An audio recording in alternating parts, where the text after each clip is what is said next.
Years ago, a father told his son, watch and remember. Steam engines will be replaced. No, thought the son, it will not happen, ever.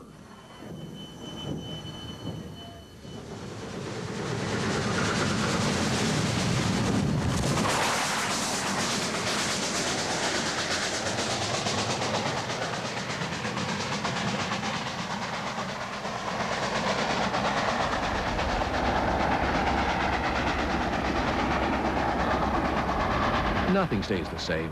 We treat the travels of a steam locomotive as another generation greeted automobiles and biplanes.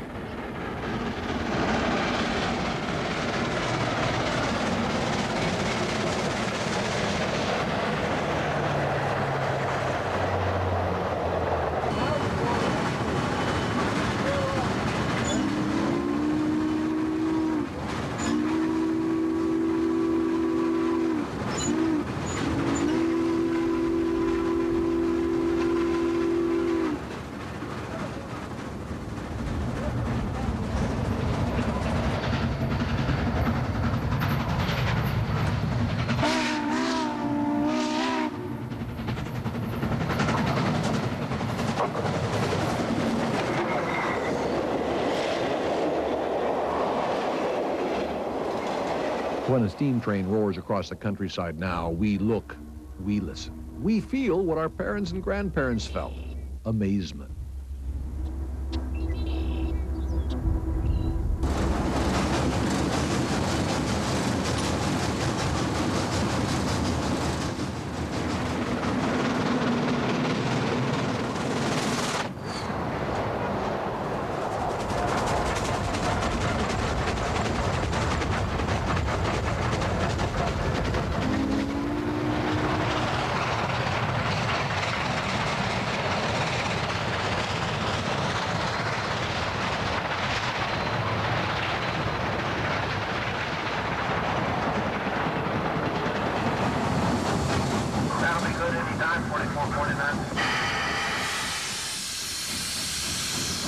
A steam locomotive is a powerful piece of machinery.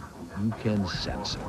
But at Crescent Lake, approaching the Cascade Mountains, they stop for helpers, 2 diesels.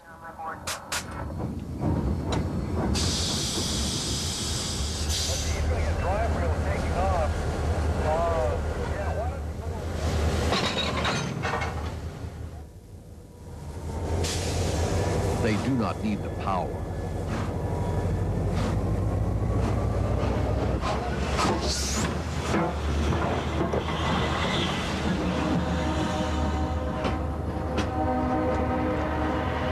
There are snow sheds and tunnels ahead.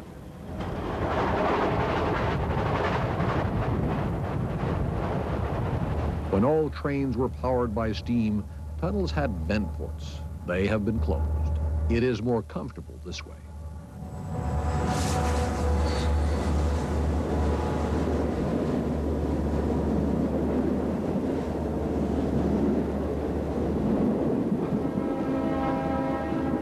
From Oak Ridge on, it is steam once more, strictly steam, pulling them home, down from the mountains.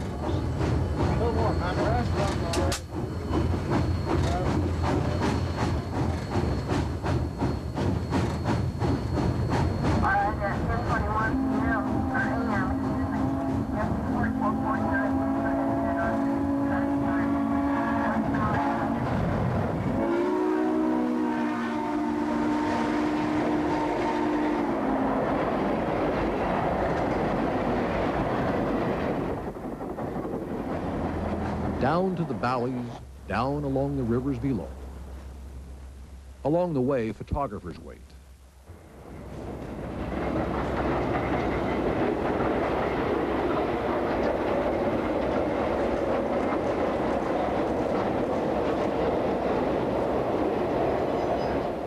On occasion, passengers wait too, dropped off for a photo opportunity.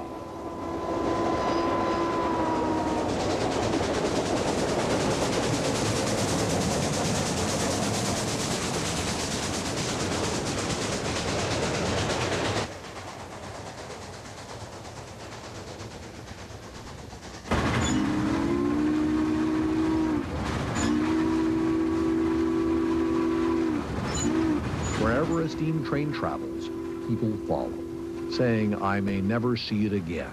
I want to remember.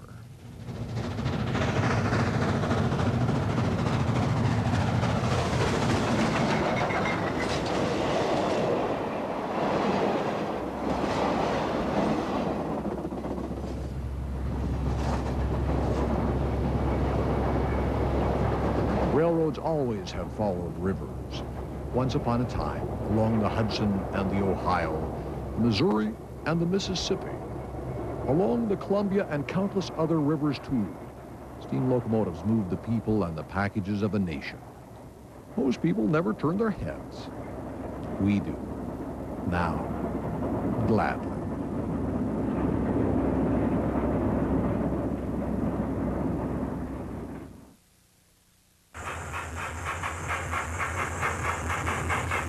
Years ago, Ed Moss worked for Southern Pacific. Doggone, I can't do anything anymore.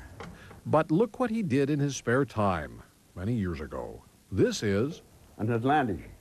an Atlantic. Okay. 442. Meaning? 442. That was an Atlantic type. A live steam working model 1-inch scale. He ran it in his backyard. We didn't have many of those up here. But then if it was a 462, then it was a Pacific. We had lots of those. He remembers these things because he was a foreman at the old Brooklyn Yard Roundhouse. This is the way he remembers it. We can see what he saw in his years because of another hobby of his. Ed Moss took 8mm movies of railroading when steam was still the way, caught glimpses of people at work. There's some pictures around Brooklyn Roundhouse, mostly of personnel. The people who kept the trains running. Crew dispatcher Joe Schmidt, various people coming to work in the morning. And when you turn the camera on, people seem to get silly some way. Ed Moss gives us glimpses not of a company, not of an industry, but of the people who gave life to a railroad, prepared the engines, threw their bags into the cab, and climbed in after them. We meet them thanks to Ed. Engineer W. Bill Hyde, Fireman Clinkworth. Shows us what life was like for the hostler and the occasional event. This was number 18 came in, hit a cement truck at Salem. A Union Pacific engine at Brooklyn getaway track. During the war, they leased some Union Pacific engines to augment the SP. Sometimes Ed caught rides along the main line. Going through Brooklyn, telegraph office on the left, Willsburg Junction, somebody coming off the branch, Clackamas River,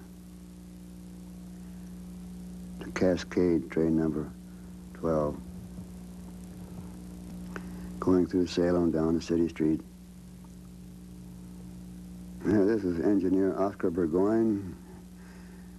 Speedometer shows we're going 79 miles an hour, which was the maximum allowable speed when train control was not used.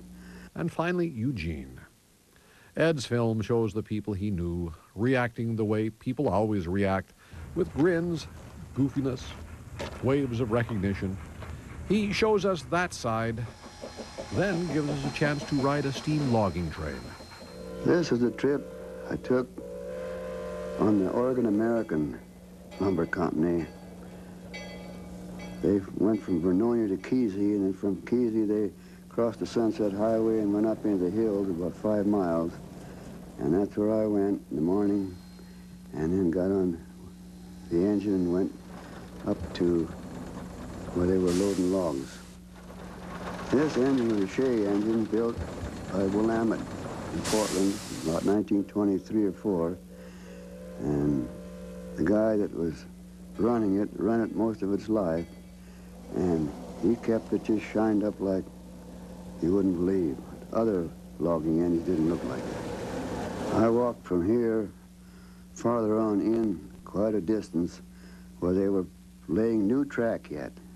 There's a work train back here working, laying track, and ties. And this was about 1957, and they told me in 2 years they would be out of there completely. And I think, as far as I know, they were. That was it. Ed and his camera got around. Now we're up at Timber in 1946, Timber, Oregon, Southern Pacific Helper Station on the Tillamook branch. Had a 3-stall roundhouse there. Used to use around 10 helper engines there. The 687, that's a morning train leaving Timber up to Cochrane. The helpers will be cut off at Cochrane, and they'll go on down the other side to Wheeler. This train is headed for Hillsboro, Brooklyn. Ed went, well, everywhere. Mount Hood Railroad, when they still had steam, they're switching at Hood River. He recorded the passing of steam across the Cascades. We met several freight trains and several sets of helpers coming back down. Lots of brake shoe smoke. But the scenes closer to home are the treasures. A moment in time. That was W.O. Brown, the master mechanic who had been promoted and was leaving. They had a kind of a retirement for him.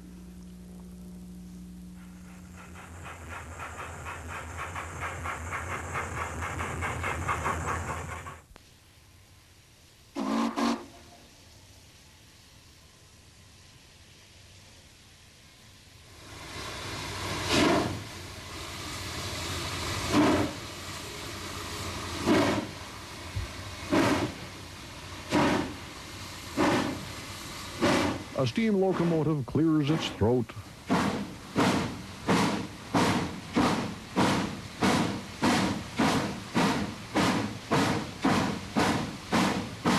Goes to work.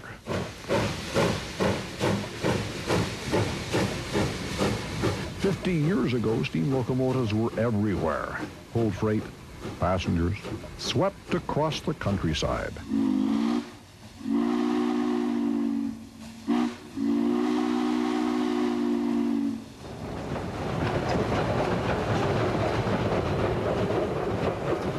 Technology changed.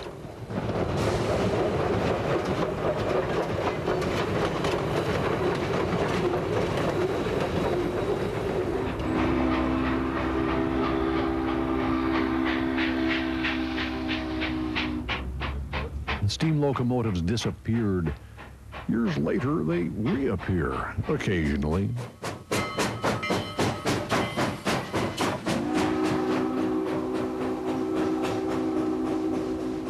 Because people who watched them as children want to see them again.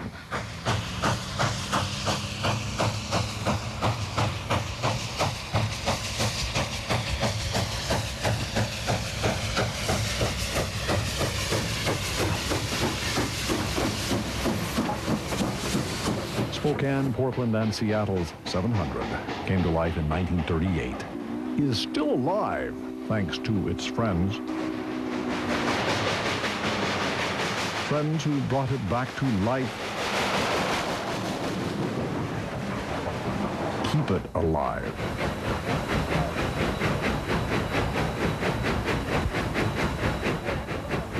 For railroad engineer Jim Abney, the 700 is a link to his father.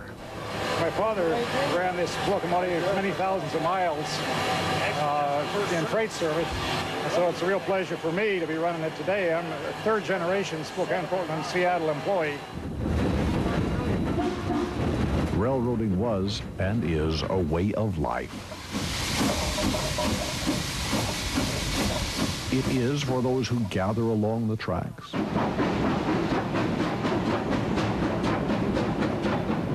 It is for those who help the 700 stay alive.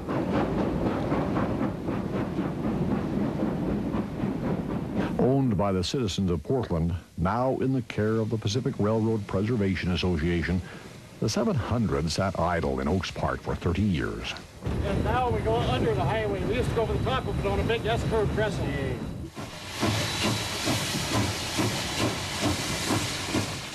6 years, volunteers labored until, in 1990, it moved under its own power.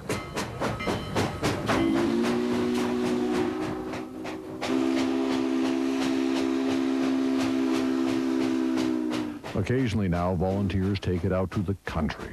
Excursions with photo ops.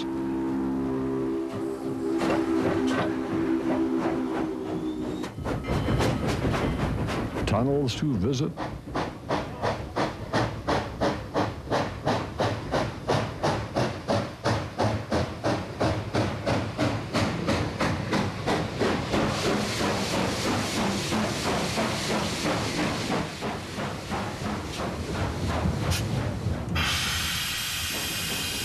Check this.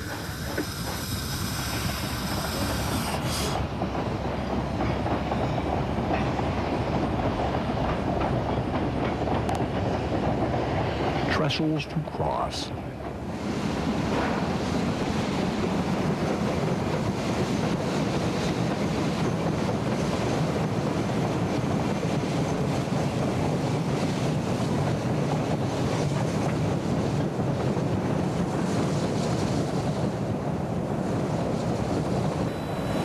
Like a kid in a candy store.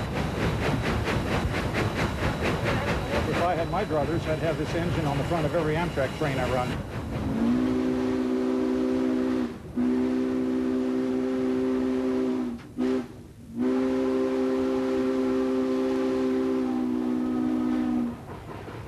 Some people would like that.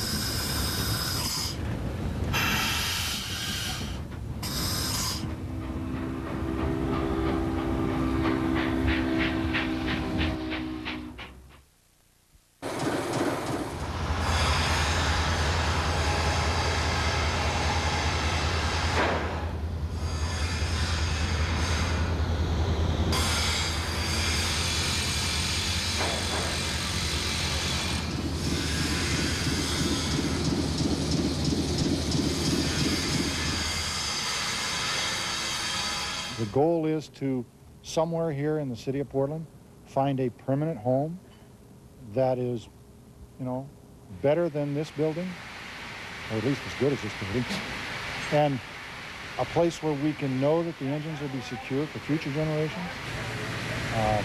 We're all working towards that.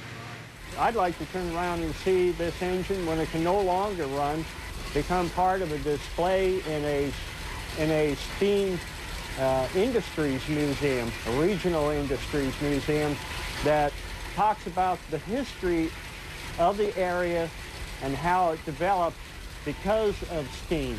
That's our prime concern, is finding a permanent location where we can maintain them and keep them out of the weather, and it's going to be permanent for us.